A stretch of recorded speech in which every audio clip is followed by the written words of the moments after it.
전파력이 강한 인도발 델타 변이 바이러스가 확산되면서 세계적으로 방역 조치가 다시 강화되고 있습니다.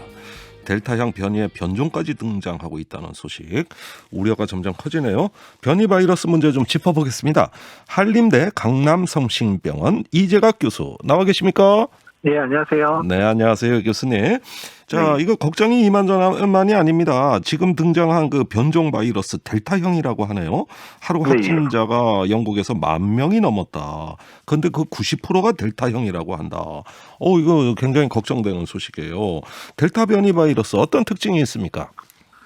일단 이제 델타 변이는 예전에 이제 인도발 변이라고 불렀었는데, 이제 그 국가 이름이 들어가면 이제 또 폄하 이런 문제가 있어서 이제 이 국가 이름을 빼기 위해서 명명을 WHO 다시 했고요. 네. 현재 전 세계 한 80개 국에서 지금 좀 확인이 되고 있고, 일단은 우리가 기존에 이미 영국발 변이가 기존 바이러스보다 한 50% 정도 전파력이 강해졌다고 얘기를 듣고 있었잖아요. 네. 근데 그 영국발 변이보다도 한 50% 더 이제 전파력이 강해졌다. 이제 이런 이야기를 듣고 있는 변이 바이러스 중에 하나입니다. 아니, 그러면 옛날에 변이 바이러스도 셌다 그랬는데 더 센 바이러스가 나온 거 아닙니까? 그렇죠. 그러니까 왜냐면 영국 안에서 영국발 변이가 주종이어서 더 유행했는데 그거를 이기고 지금 이 델타 변이가 유행을 하는 정도니까 어느 정도 전파력이 강해졌는지를 이미 시사하고 있는 거죠. 예. 전파력도 문제지만 치명률도 문제 아닌가요?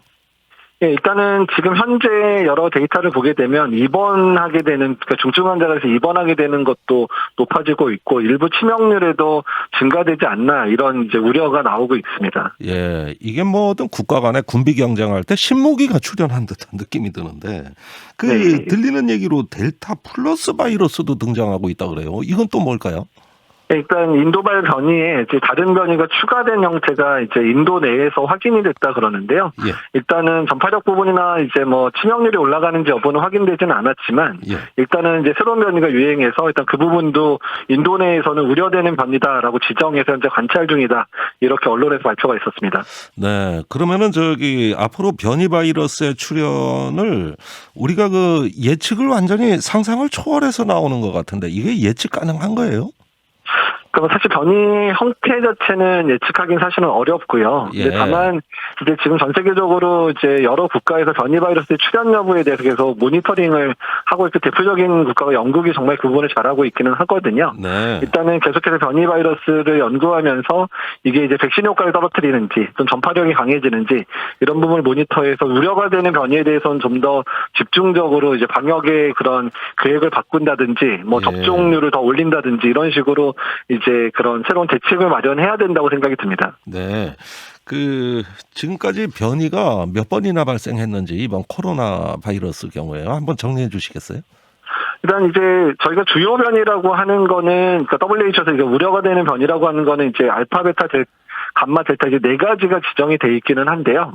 그 외에도 뭐 이제 언론에서 알려진 미국의 캘리포니아 변이부터 시작해서 벌써 수십 종 이상이 이제 이미 변이 바이러스 확인이 됐고, 일단 그 중에서 우려 대상이 4개, 관심 대상이 뭐 그 정도 되는 상황이라 변이 바이러스는 계속해서 출현할 거다. 다만 그게 우리가 생각할 때 걱정이 될 거냐 안 될 거냐의 차이일 뿐이다라는 거죠. 예, 그 변이 바이러스가 나타나면서 기존의 어떤 백신의 접종 효과도 달라질 수 있습니까?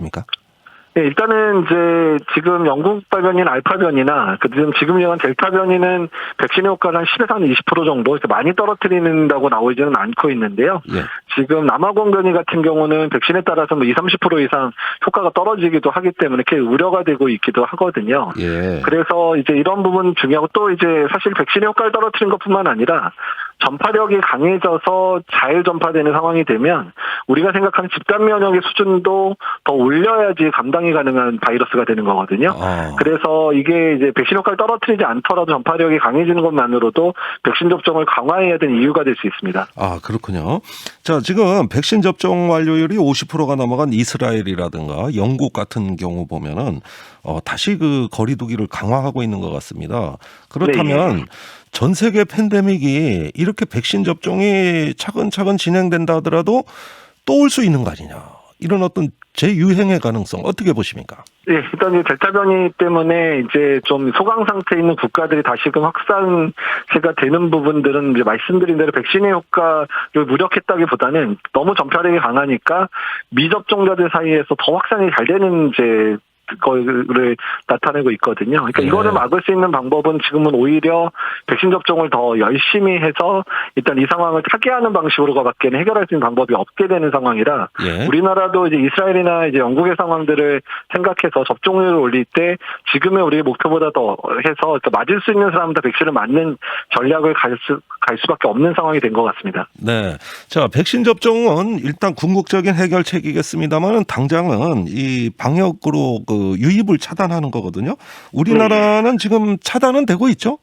네, 우리나라는 현재 델타 변이가 뭐 30억건 보고됐지만 거의 대부분이 외국에서 들어오는 이제 유입 환자고 일부 집단 발병에서 델타 변이가 확인은 되는 수준이긴 합니다. 근데 예. 저희가 좀 사실 우려하는 부분들은 이제 7월부터 해외에서 예방 접종을 한 대상들에 대해서 이제 자가격리 면제가 시작이 되잖아요. 예. 근데 이번에 이제 델타 변이가 주로 유행하고 있는 영국하고 인도도 백신 접종자에 대해서 지금 격리를 안 하는 거로, 그러니까 자가격리 면제로 지금 이제 조건이 제시가 됐습니다. 예. 그러니까 이 부분에 있어서는 조금 더 델타 변이에 대한 이해가 높고 우리나라 내에서 확산이나 이런 거에 대한 부분들이 안정하다는 것들이 증명될 때까지는 좀 미뤄야 되지 않겠나가 전문가들의 대부분의 의견입니다. 아, 그러면 말입니다.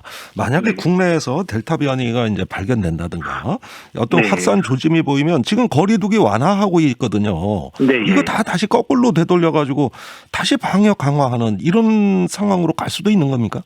그렇죠. 사실 지금 이제 7월부터 완화가 되는 것만으로도 상당히 확진자 이제 늘어나는데 영향을 줄 것 같은데 예. 거기에 델타 변이가 국내 유행까지 한다 그러면 확진자의 범위가 상당히 커질 수도 있는 상황이 되거든요. 예. 그렇기 때문에 그렇게 되면 뭐 단계를 격상하는 그런 확진자가 뭐 1,000명 이렇게 넘어버린 상황이 되면 단계를 격상할 수밖에 없는 상황이 되는 거죠. 예. 그래서 새로운 거리두기 단계 3단계 수준이 지금의 2단계랑 비슷하거든요, 성격이요. 예.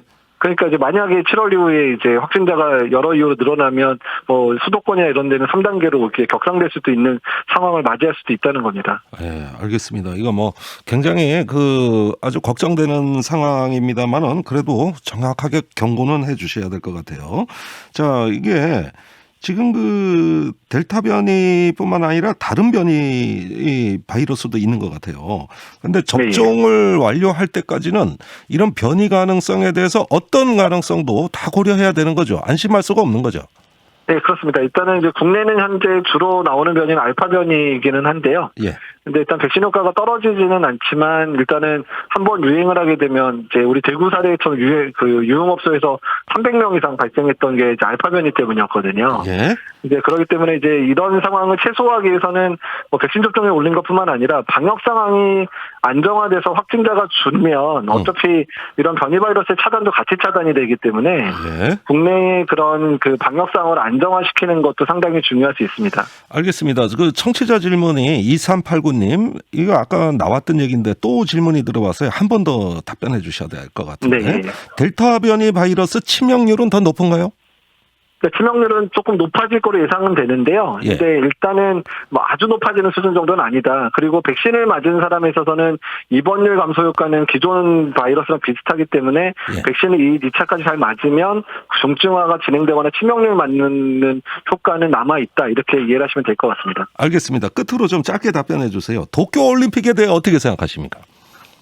정말 주의가 필요하고요. 일단은 무관중 개최가 답일 거라 저는 생각하는데 일본은 그렇게 생각을 하지 않고 있어서 일본 내 큰 유행 또 우리나라 선수들이 피해를 보지 않을까 사실 우려가 되긴 합니다. 예, 10,000명씩 입장시킨다는 거거든요. 많이 우려되시죠?